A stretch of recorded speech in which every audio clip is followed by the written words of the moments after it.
Good afternoon, everyone. How are you? I'm very pleased you're here today. I'm Barbara Tusling. I'm the acting director of the Smithsonian Associates, and it's my great pleasure to welcome you to a very special afternoon with author Michael Crichton. We're delighted you're here, and I thank you for coming, particularly on such a lovely day outside. This is one of more than about 1,100 programs we offer every year to our Smithsonian members and to the general public here in Washington and also around the country. We do a variety of lectures, films, performances, courses, studio arts programs, and local tours. We have a live theater for children, which is quite wonderful, and summer camp for kids. So if you're not a Smithsonian Resident Associate member, I encourage you to think about it and to visit our website, www.residentassociates.com. I know you can't write that down in the dark, but I think if you can remember Resident Associates and Google for us, you'll find us, and I hope you'll become a member and join us for more very special programs such as this one. Just one housekeeping note. You probably noticed in the lobby that Dr. Crichton's latest book, State of Fear, is available for purchase, and he has very graciously agreed to sign copies following the program. He'll be here on the stage, and we will have our staff and the listener ushers helping to get you in a line so there's not pandemonium to have your book signed, and we appreciate if you follow their instructions. We're very fortunate to work with some wonderful co-sponsors for our Smithsonian programs, and I'm very pleased to welcome and to thank our co-sponsor for this program, the Washington Center for Complexity and Public Policy, and in particular its Executive Director, Irene Sanders. I want to thank Irene for the great amount of work and support she has provided to make this program possible. We very much appreciate it. I believe you all have received a handout that gives information about the center and its mission, and I encourage you to read that. And if you didn't receive a handout, there are plenty. Please be sure to get one before you leave. At this time, it's my great honor and pleasure to introduce Irene Sanders, who will be introducing Dr. Crichton. Irene is the author of the book Strategic Thinking and the New Science: Planning in the Midst of Chaos, Complexity, and Change. She is a highly regarded lecturer and workshop facilitator and has spoken for many organizations and universities, including, I'm very pleased to say, a course that she presented for the Smithsonian Associates based on the complexity theory. So please join me in a warm Smithsonian welcome for Irene Sanders.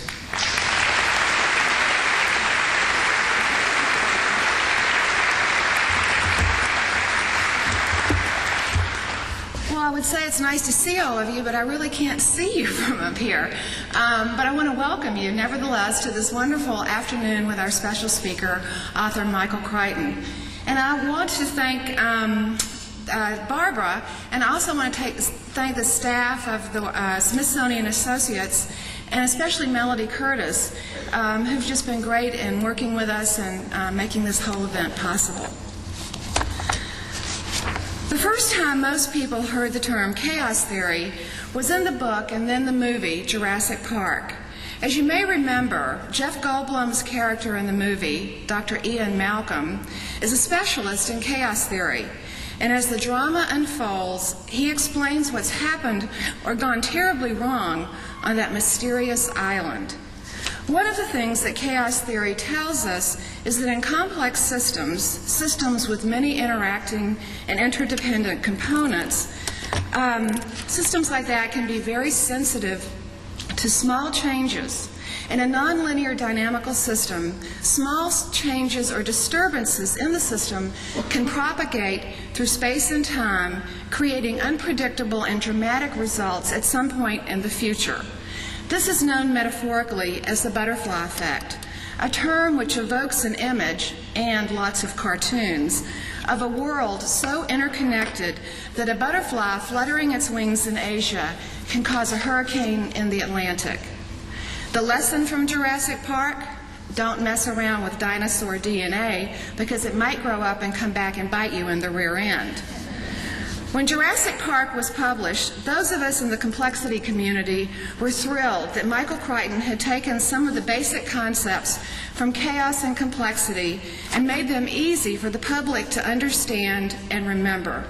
And he has continued to do that through other books, including The Lost World, Prey, and his most recent book, State of Fear.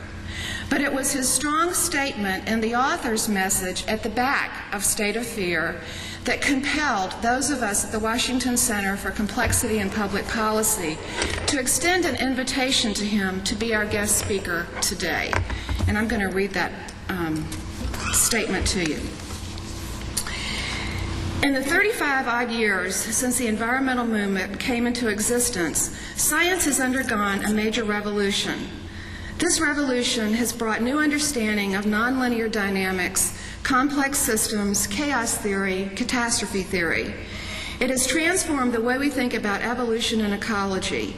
Yet these no longer new ideas have hardly penetrated the thinking of the environmental activist, which seems oddly fixed in the concepts and rhetoric of the 1970s. We hear the words chaos and complexity used daily to describe everything from the war on terrorism to the relief efforts following Hurricanes Katrina and Rita to the potential dangers of the avian flu, the latest Washington scandal, and even the most recent fashion faux pas. Yet very few people, the news media and policymakers included, have stopped to ask what the words really mean or what the new science of complex systems might contribute to our understanding and responses to domestic and foreign policy issues. Complexity science is providing powerful new concepts, tools, and a set of questions that can be used to think about, understand, and influence a wide range of complex issues and emerging situations. A basic understanding of complex systems will help reduce the fear and confusion we feel as we listen to the latest upheavals in business and international politics and work to respond to the challenges of the 21st century.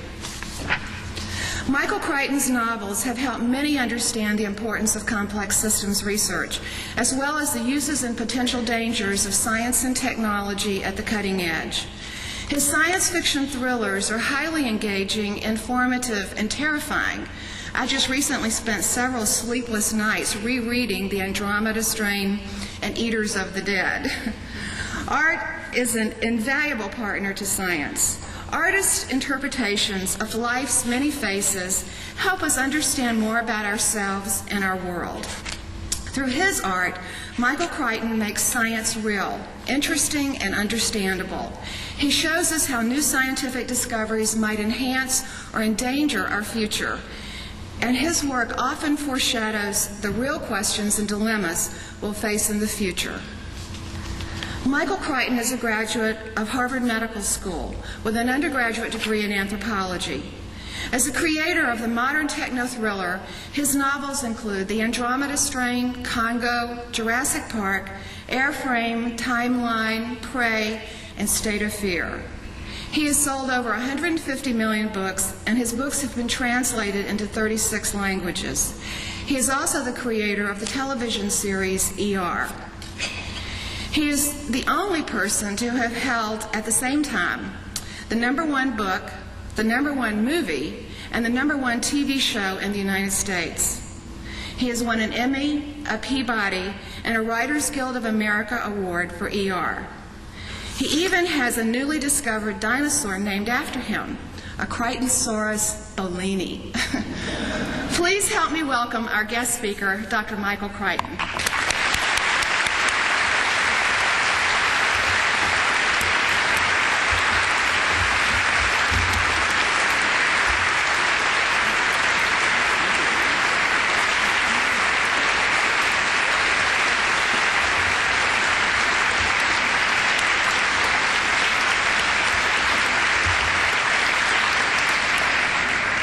Thank you, but enough.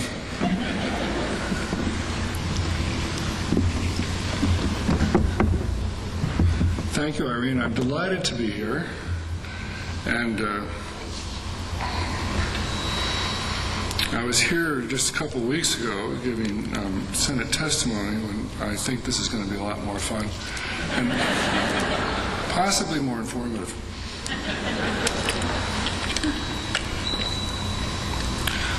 I'm going to challenge you today to revise your thinking and to reconsider some fundamental assumptions.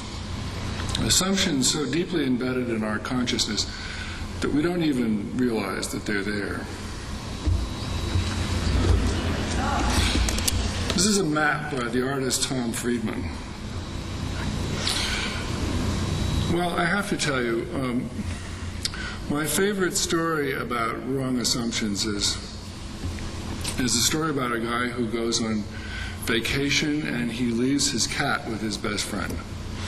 And he's on vacation in the Riviera, and his friend calls up and he says, listen, the cat got up on the roof and we couldn't get her down.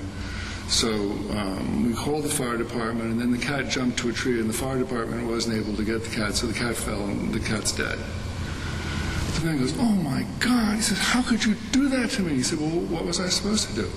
He said, well, you have to prepare me. He said, first you call me on the first day and say, the cat's on the roof and we can't get her down. Then on the second day, you call me and you say, we've called the fire department and the cat's jumped to the tree. And then the third day you tell me the cat fell and died, but then I'm prepared. And the guy said, that's the way you want it? He said, yes, that's what I wanted. Goes back to his vacation. A few days later, man calls him again and says, your mother's up on the roof and we can't get her down.